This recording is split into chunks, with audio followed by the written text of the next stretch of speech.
Merry Christmas, everyone. It is nice to see you. Let me see if I can see myself. There we go. I'm actually an image.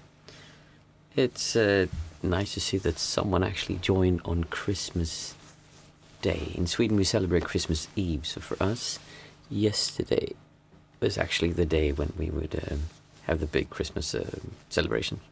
So today is a extra bonus day, kind of. And we did celebrate. Hey, Catherine, nice to see you as well. Thank you for your message on Discord, by the way. It's nice to know that someone was showing up. Because I was a little bit at first thinking, oh, maybe there won't actually be anyone here because it's Christmas Day. But, well, hey, Nicole, you as well. 3 people. That's nice. And so I just thought, I'll just come on and we'll see if someone's here because I feel like meditating. And I missed Monday because we were away on a fair with the kids. And as you know, I don't think I've ever missed more than one sitting in a row for the last 2 years or something like that. And it's just such a nice part of like the daily routine. Hopefully for you, but really for me as well, because it's something that makes it so that I focus on doing this, even though I haven't been making videos lately. I've been in the background designing the course, and now it's actually happening. I've been rethinking how I'm going to do the channel, and being able to come here and talk to you and have questions and think about everything has really been helpful. And I think it has to do with how I approach meditation, and that's probably why you're here, is that it's not the all or nothing approach, meaning we go in, we sit hard, we sit for several hours, even though I've done that myself. I mean, I have sat for long periods of time, the entire day, doing nothing but meditation. But I also realize that requires very special support. You need to be in a center. You need to have people bringing you food, literally cleaning your dishes, because you simply cannot meditate that much if you have to do chores and go to work and have a relationship.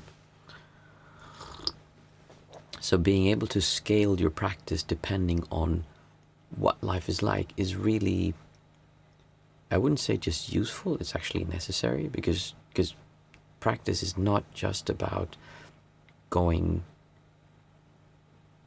YOLO and just jumping in and meditating like crazy and trying this new technique, and you're sitting 1 hour every morning, 1 hour every evening, in 1 hour and lunch break, because you're skipping eating, obviously you're fasting, just to get the maximum results from your meditation. And then after 1 week or 2 weeks, you crash, and then you're like, wow, that was tough, and like such good results in the beginning, but I simply couldn't keep it up. There's something to look forward to. I'm happy to hear that. So it's the same thing when we do meditation. We go in and we do it. When we do diets, people go in and they go all in and they just eat, I don't know, beetroots and nothing else, and they lose weight and it works, but you cannot combine that with life. So being able to scale down your practice and having some kind of base point that you touch, but like I don't need to sit all day long, and I don't need to do that. There are periods when I do, but then we can also scale back and come back to something that's more sustainable, something that we can do in daily life. And I think that's why the basic for the course that I've been doing, I call it the 3 breath method. Maybe I haven't decided exactly, but it revolves around having 3 ways of viewing the breath. You have the breath as background, which is something that I have now established so strongly in myself that I cannot turn it off. I can't, unless I distract myself, not be aware of my breath. It's always there, and I use that awareness to be aware of my emotions, meaning what I'm feeling, because that's ultimately what the microphone was quite far away. Hopefully you can hear me better now. Ultimately, what we're trying to do is be aware of our state, how we're feeling right now, so that it'll be easier for us to not slip into being angry or not reacting, or all these conditioned responses that we have. By being aware of your emotions, you can stop those and you can see like, oh, this is happening. And we can focus more on our emotions than our thoughts, because the emotions are more important. So you can have awareness as a background. That's one way of viewing practice. And it's probably the most important one, but it's something that practice so much in that sense, because it seems to be a result from the other kind of practice, more formal practice, but it is something you can practice and that you can bring with you, and there are techniques for that. And the other way you can practice is to have breath as, I call it an anchor, breath as anchor. Basically what we're doing when we're doing the tactical breathing or the box breathing, where like we breathe in for 4, we hold our breath for 4, we breathe out for 4, we hold our breath for 4, breathe in for 4, hold our breath for 4. If you do that, you're physically taking control of your breath, and that will change your state. It will change your physiological state. Like, this is scientifically tested and stuff. Like, I don't even need to say that. Just try it. You'll feel it. It's very, I mean, you've done it here with us on Thursday. It's very easy to see how your state shifts when you do this. And that can be really useful if you're going into a stressful situation, waking up in the middle of the night and can't fall asleep. If something happens that throws you off balance, then yes, you would need to do that. But then you have the thing that most people think of as meditation, which is formal meditation. This is what we're doing here. We're sitting down, we're closing our eyes, and we're having our hands in the lap, and we focus on the breath, and we meditate. And that's what most people think of as meditation, because that's how we view meditation, and we think that's the only thing that's good. And especially in the Theravadan tradition, that is the only thing that is considered good, because everything else is kind of secondary. You're supposed to do that the whole time. And it gives a really weird, skewed, unrealistic view of meditation that was made for ascetics, people, men usually, who lived in the forest, who lived off of the pindapat, meaning they would go alms around and get food from lay people who would support them, so they could sit under a tree and just do this all day long. But most of you have work, you have responsibilities, you have families, you have people around you who depend upon you. So we can't really do that. We need to find another way of practicing. And I believe this is one of the things that we in the West get wrong so often, because we try to take on the practice of people who lived in extreme ways. If you compare it to daily life today, it's just not realistic to live like this and at the same time carry on with daily life. I see Catherine saying, I apologize if this is a silly question, but did any monks celebrate or even acknowledge Christmas while you were a student monk? I had to think about this. I mean, when I was ordained, I remember I missed Christmas. It happened like I missed Christmas Eve. I was saying like, oh, it's Christmas Day today, because we celebrate Christmas Eve in Sweden. And I had missed what day it was. So when you're in a meditation retreat, Christmas, like holidays don't matter, Buddhist or Christian, it's not really a thing. Maybe, well, depending on where you are, puja, they would celebrate full moon day once every month, well, once every cycle of the moon. And that would be a month, a day where you would have special things happening at the temple. If you were at a temple where lay people could come. But if you were at a meditation center, then that didn't matter either. It was just meditation. So I can't really... Happy holidays, JVB. I can't really say that I remember anyone celebrating. I mean, we definitely didn't get any Christmas gifts. It might seem like a strange thing for us since we're so used to celebrating Christmas, but when you're in that environment and you're just focusing on your mind and what's coming up, it doesn't matter if it's Christmas or if it's... I miss my birthday, or if it's Monday or Sunday. Like, those things don't really matter. So it might seem like it's a silly question, but it's more that it's a non-relevant thing when you're there, because you left everything to focus on this one thing, and that includes also, it's supposed to include Buddhist holidays, but I think Buddhism unfortunately has become a religion rather than a practice. So I cannot remember hearing any monks celebrating. Again, I was not so much in temples where that would happen if anyone celebrated Christmas. Maybe they did, but at the meditation centers, no, we did not. Wait a minute. No, I was never in Plum Village during Christmas. Azrael is going to be there. Oh, he missed Christmas, actually. He's going to be there for New Year. But they might, yeah. JB, happy holidays. Nicole, I think they do because at Xmas I wanted to visit a monastery and they were closed for Xmas. Xmas in English. Oh. That's interesting, yeah. It probably depends on where. And again, monastery is not the same as a meditation center. So a monastery is more like a temple.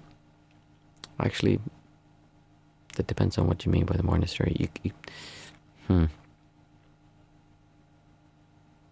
not sure about this. Sorry, Christmas. Okay, I get it. Now we come into like terms. I would call it a meditation center, but you could probably call a meditation center a monastery as well. Just because monks lives there, I think then automatically it becomes a monastery. So I'm not sure, but yeah, if it's in the West, then sure. I mean, Buddhism is famous for adapting the traditions of the place where it comes. Because the basis of Buddhism has nothing to do with those things, and it's not about believing in like gods or spirits and things like that. But there was no problem integrating them into Buddhism either. So the famous thing is how Buddhism adapted when it moved across Asia, because in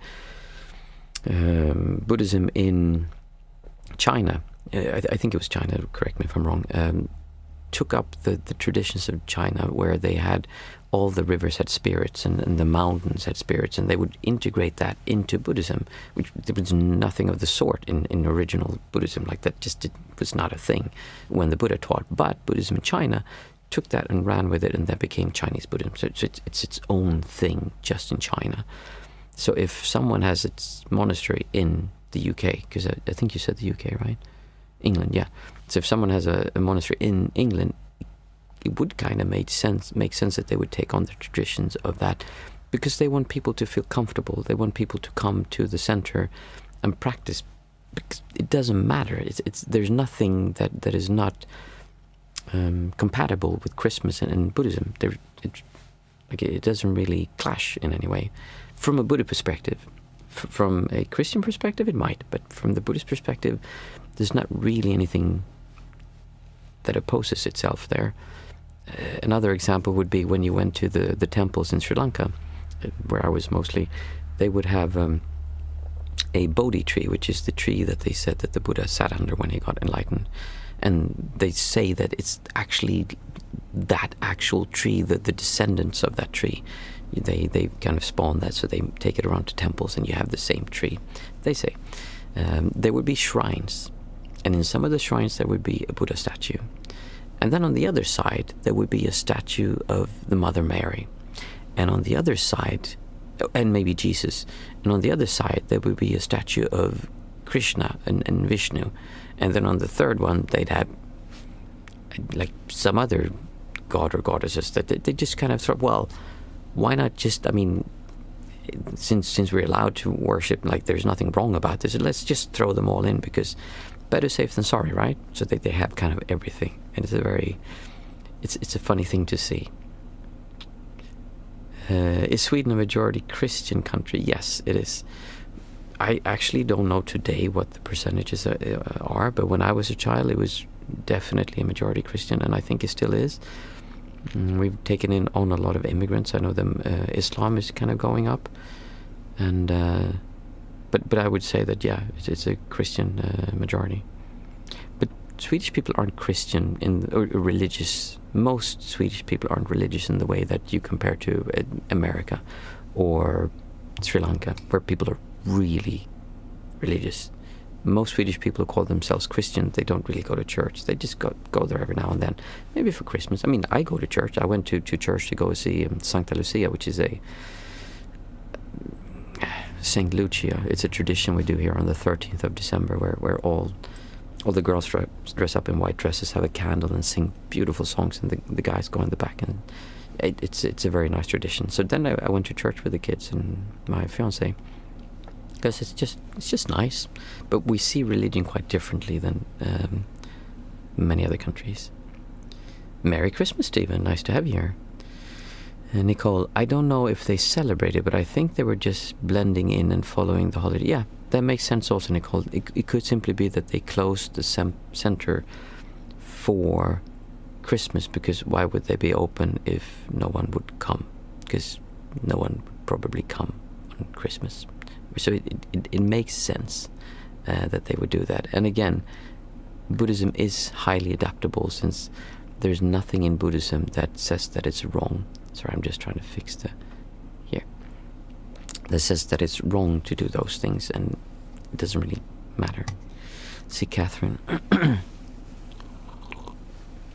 Very interesting. I always learn something new in these sessions. I'm happy to hear that. Yeah, it's if you want to see some, I don't know what you were talking about, but if you want to see a beautiful Swedish tradition, that if there's anything that makes me teary-eyed, it's seeing Sankta Lucia, which is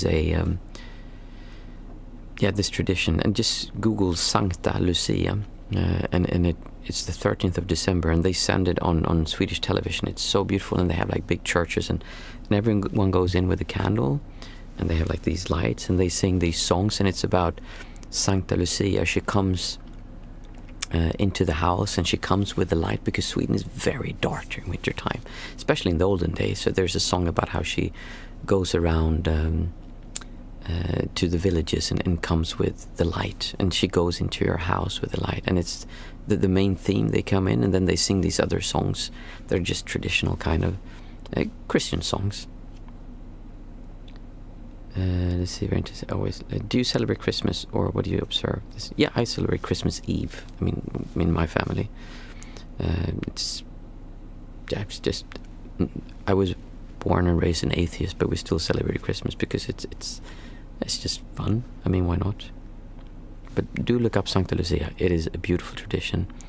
They the main. If I remember so the main song goes something like this. Sankta Lucia, ljusklara hägring, sprid i vår vinternatt glans av din fägring.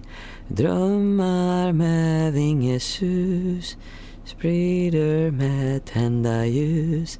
Sankta Lucia, Sankta Lucia. I don't think that was the correct text in order, but it's from the text. So the song is that Sankta Lucia, she spreads with her gold vingesus. It doesn't really make any song, but with her there's a sound of wings kind of flowing. She spreads the light, and she comes into the house, and she brings the light into the. So it's this beautiful tradition of bringing light into the houses, and they would go around to houses and bring the spirit of Saint Lucia. And the funny thing is, as far as I know, it's only in the Nordic countries, Sweden specifically, that we celebrate this. The Saint Lucia was a Italian saint. And funny side story is, when I was an exchange student in France, I lived in France for quite a while, and I studied in France, and we came with the Swedish group. I think we were like 17, 18, so all these young girls and boys, and we came and we did this for the French students, and they were crying. It's a beautiful thing to see in real life, especially if you're in a church. There's this sound in the church. Yeah, it's quite something. So I highly recommend you to see that. And if you get the chance to see one live, it's really something. How did we get into this? I think I have a music box with a little twirling dancer that plays the melody. Oh, nice. Also, how can I find your Jesus Christ Superstar video? I might share that one day. I haven't shared it, but I think if you search my name with Jesus Christ Superstar Gethsemane, there should be a video, but it's probably 15 years ago.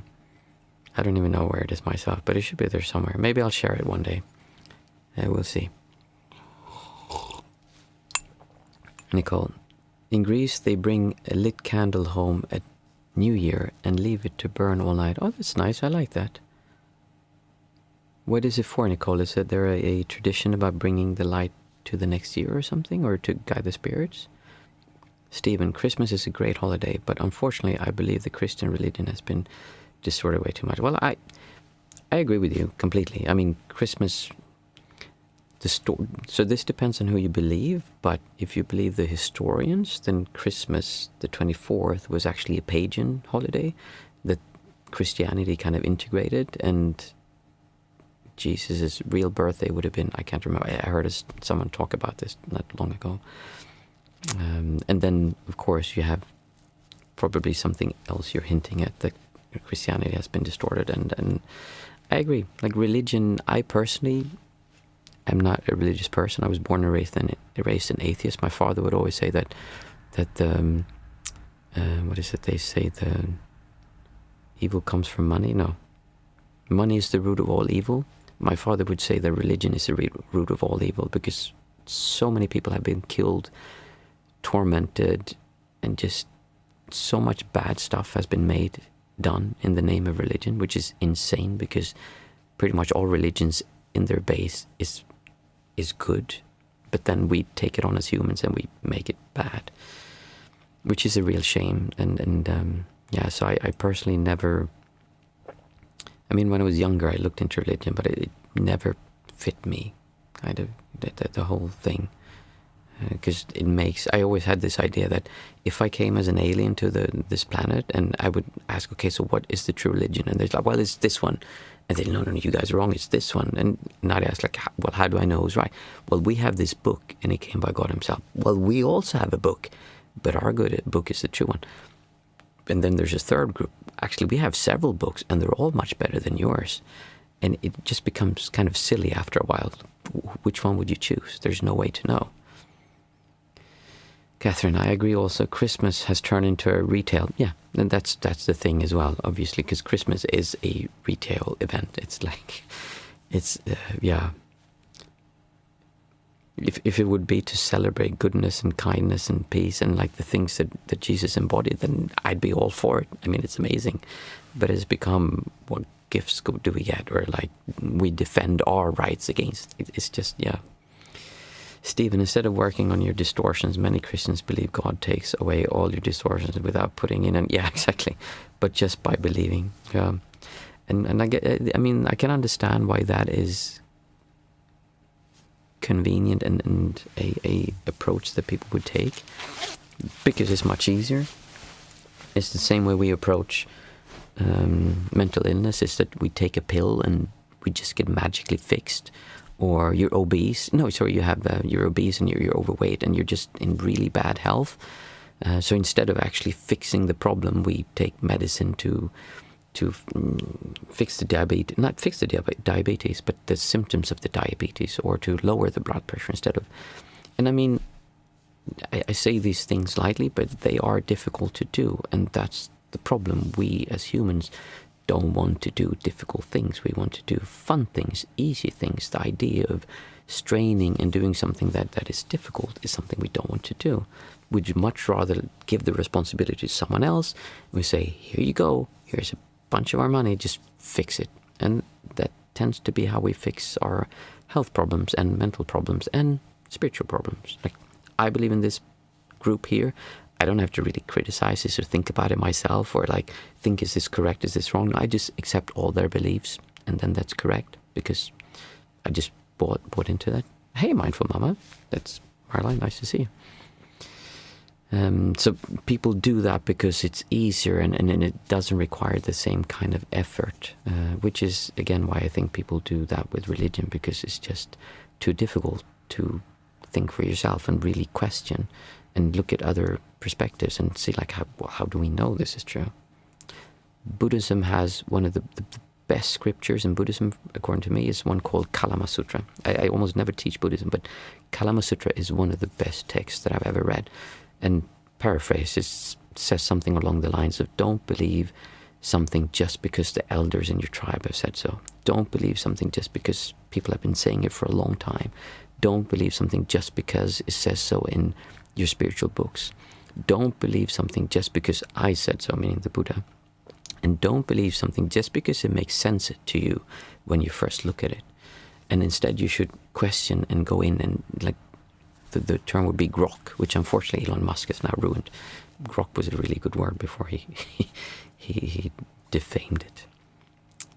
Yeah, it's a really, really good text, and it means that you have to take responsibility. You cannot just go to a center and say like, oh, I'm a Buddhist now, I'm going to just take on these beliefs and meditate and then all will be good. No, you have to question everything. You have to question Buddhism. You cannot just accept Buddhism. But unfortunately, Buddhism has become a religion, and questioning Buddhism has become taboo, especially if you're a Buddhist monk. JVB, I've always wondered, did we create religion out of our own minds, or is religion part of nature that naturally popped up for us to take in? Well, would you believe the Greek gods? Because that's a religion too, it's just that no one believes in it seriously anymore. Or Norse mythology, I mean, that's a religion as well. Or would we say like those old ones, they were not true, but the newer ones, they're true? I mean, where do they... For me, it's humans doing human stuff, kind of. And I think it's humans touching on something beyond themselves and then interpreting it from our perspective, which will always miss the mark. As soon as we try to say this is how things are, outside of what we can experience, you're going to be wrong. Because we cannot describe that. That's the whole point. We cannot describe what it's like before life or after life, because we can only see from our perspective. You'd have to give up. And that's the thing. We simply do not know if there is a before or after life, even like that's just an assumption. When you feel strongly, I am here, then that feels like that's important and that's true. But when you don't feel strongly a center point, like this is me and I am important, I need to live on, I must have come from somewhere, when that loosens up and there's just experience and life is so much easier, then those questions just lose their relevancy because, well, they might be so or might not, but it doesn't really matter. The only thing that matters is what are you experiencing now? And when this becomes more important than outside of here, then you can no longer say like, well, my religion is right and I can kill you because you don't agree with me. Because when you're right here, looking at another human being, it requires some really up stuff in your mind to be able to go up and kill someone. Something has to be very wrong for you to feel that it's okay to kill another human being. That's just not something that is in our human nature. There are some people who are messed up and bad things happen to people and they do things like that. Yeah. I just wish, couldn't everyone just get along? Like, why do we have to argue about this stuff? And why have we found something that we think is okay to kill? Just like be cool to each other. Just be nice. I really like to do unto others as you like them for them to do unto yourselves. The problem is that then we believe that everyone should be the way we are, because I want them to give me this thing, but they actually want something else. So you have to look into it a little bit more. We are not the things of this world. We are pure awareness, says Stephen. Maybe. I mean, awareness is kind of what's there when you take away the sense of me. But the thing is, most people get to touch and feel being awareness or being everything, but there's a thing beyond that when that disappears as well, and things just are. There is no you are awareness or you are presence. Like that disappears. It's just awareness without anyone being awareness. And this is one of those things you cannot explain until you've experienced it. And it's my belief that that kind of continues onto a line where it all just disappears and there's nothing left. And until you've experienced that, you don't know what that feels like either. You can see glimpses of it seems like. But I always have the assumption that until it stops, I don't know what that's like. So I can tell you that no, you are not. The idea that we are pure awareness, meaning we feel like just pure awareness, that is absolutely not the end. But that's what non-duality kind of says. That's where you get to. But there is much more after that. I'm so happy I came on Christmas Day because, like I said, I wasn't sure if anyone would be here, but I always enjoy these discussions. And I am very happy because I have been planning for the next video. I just sat before now and actually did the outline for it, so hopefully I'll be able to record some videos next week. We'll see how things go, and then, yeah, we'll be having some more videos, because I've missed making videos as well. It's just been, I took a break. I wanted to regroup and rethink what I want to do, and especially now when my job is, I'm losing part of my job, so I need to find a new, income somehow, and rethinking how can I make this into something that can actually be a job as well. And there are certain things that I need to let go of, that just because I'm stubborn about certain things, it's like, no, it's kind of, for me, I don't want to help people do things or get things, because for me, that's kind of like, that's not important. It's important that you feel good and that you're happy. That's what's really important. But the funny thing is that when you feel good and when you're happy, you usually get those things. So I want people to focus on this part, but I understand also that takes a lot of commitment, and it's not so obvious for people why that would make sense. And it takes, you've spent 20, 30, 40, 50, 60, 70 years to convince yourself that you need this to happen to be happy. So you're not going to convince yourself that it's okay to just feel happy or to feel good about being alive without this thing happening. That takes time, and I can say this from personal experience. Cool. Oh, let's see, JVB. When will Mindful Mama come back again, or will you both be on camera again? It's nice to see both. I'm happy to hear that. She actually has been asking her, because the nice thing about her that I cannot give you is that she can give you the perspective of more towards where what you're experiencing. It's as I said in the beginning, if you were here, I constantly am aware of my breath. We're talking 70 to 90% of the day I'll be aware of my breath. I almost need to intentionally distract myself to not notice that I'm breathing and be aware of what's happening. It's just, I'm so used to it. It requires no effort. It's just there, because I've done it for tens of thousands of hours, and I've just been working on this, and I took several years just doing this. So that's so deeply ingrained in my way of viewing things that it's almost difficult for me to understand that people don't do that. Because obviously you do. You're just aware of the breath all the time. That's just how it is. And I have a hard time going back and remembering. I honestly cannot go back and remember what it was like not to be that way. But she has the perspective of, oh, actually, you know what, Martin? Like, screw you. This is difficult. I cannot do it. And she'll tell me. Because she gets upset when she tries to do things and it doesn't work. So, yeah, we have been talking about having more discussions like that. And I'm sure we will. It's just been, like I said, a break for the last few months, and things will be picking up again, so that'll be fun.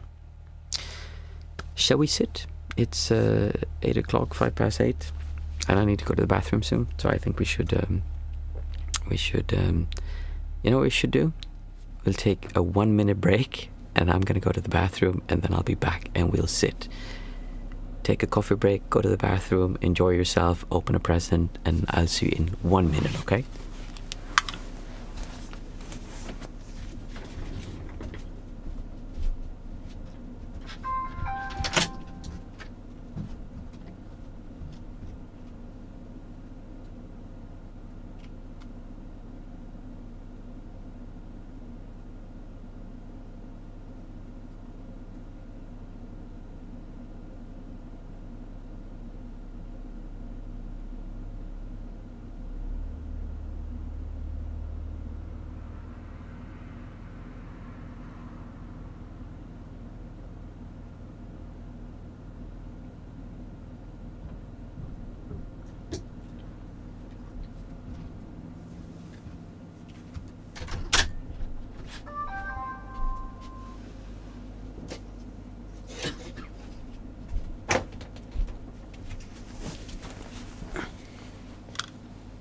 So, much better. Yeah, too much tea, absolutely. Let's see. Okay, so, according to what I see, absolutely everyone disappeared and there's not a single person left. I really hope YouTube is now working. Let me think. Yes, so last time we did something that I used to do for quite a while, and I really enjoyed doing it before my meditations.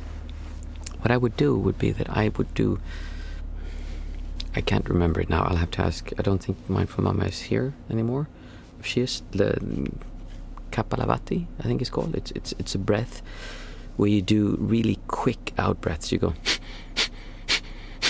It's really a diaphragm thing. You do that quickly for 30 to 40 times, and that will just create a lot of, shall we call it energy? A lot of a lot of energy, which makes you really hear and really present, and it kind of boosts, especially if you're tired. It helps you just go and get going before the meditation. So it's a really nice way to inject some energy before the meditation. And since this is Thursday, we'll start with doing that for, let's do 40 counts.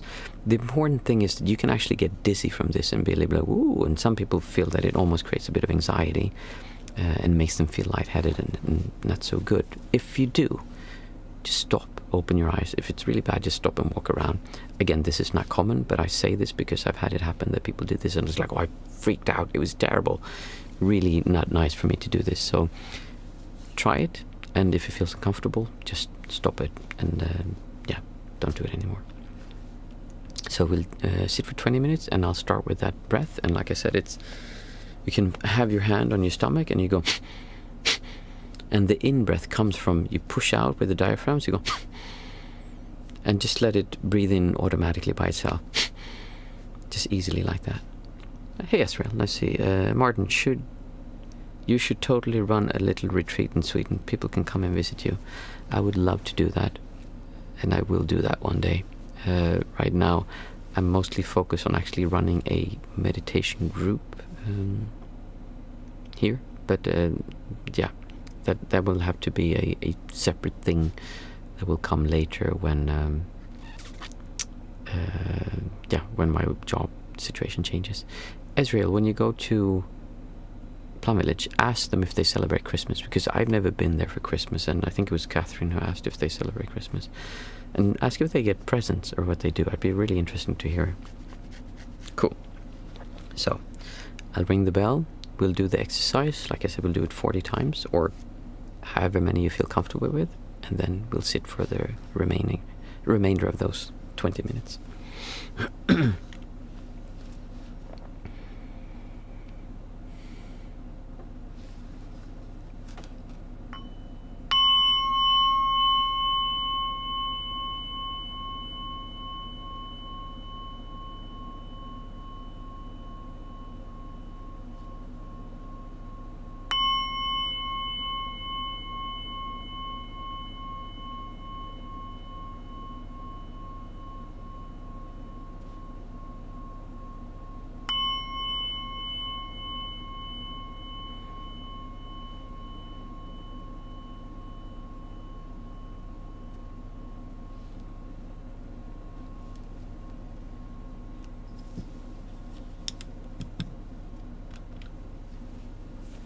So put your hand on your stomach, and then through your nose, just push in with your diaphragm and breathe out, and let the breath come back by itself. And do this for 30 or 40 times, however many times are comfortable for you.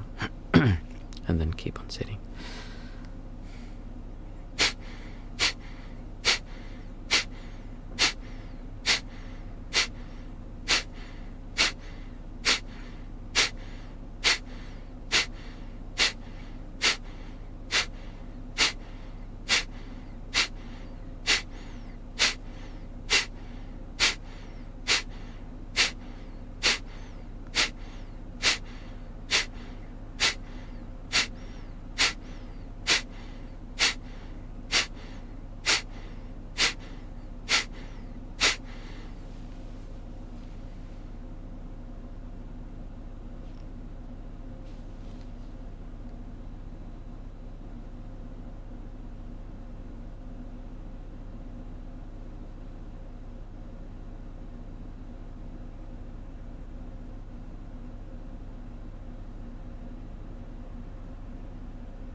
thank you for a beautiful sitting, and it feels so good to feel good. It's interesting when you stop feeling good and then you come back to feeling good and you realize, wow, it's so silly. Why on earth do I make myself feel bad when I could just feel good the whole time? It's a brave, weird way of looking at life, but really, life is supposed to be enjoyable. It is supposed to be fun. It is supposed to be nice to be here. It is a miracle. It's a goddamn miracle, if anything, to be alive. It really is. Why aren't you happy about it? Just enjoy it. Be happy with what you have and who you are. Thank you again so much for today. I really enjoyed it, and I am looking forward to seeing you on Monday, I think, is the last time before the new year. So let's have a final New Year's meditation. If it's going to be a meditation day on New Year's Eve, I'm going to have to skip it. But otherwise, I will see you on Monday. Yeah, Merry Christmas, everyone, and thank you for joining me. I really enjoyed it today. I'll see you on Monday. Bye.